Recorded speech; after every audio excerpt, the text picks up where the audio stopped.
সুপ্রিয় দর্শক, কি অবস্থা সবার, কেমন আছেন? আসসালামু আলাইকুম। এটি হচ্ছে একটি খামারি পুকুর।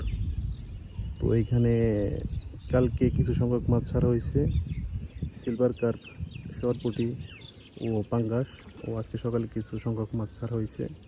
তো দেখেন, আজকে অনেকগুলো মাছ মারা গেছে। তো এইগুলা বুঝতে পারতেছি না মানে মারা যাওয়ার কারণটা কি। তো অনেকগুলা ভাইসা উঠছে।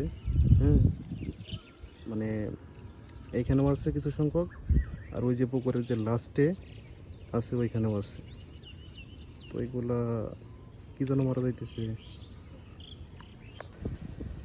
যেইগুলা মারা গেছে এইগুলোর মধ্যে বেশিরভাগই হচ্ছে তেলাপিয়া। তেলাপিয়া মাছগুলোই বেশি মারা গেছে। যাই হোক, আল্লাহ বর্ষা, আল্লাহ করিম, আল্লাহ ইনশাল্লাহ যাই করে ভালোর জন্য করে। তো যাই হোক, ইনশাল্লাহ সকলে দোয়া রাখবেন মাছগুলো যেন সুন্দরভাবে পরিচর্যা করতে পারি, অনেক অনেক বড় আকারের করতে পারি।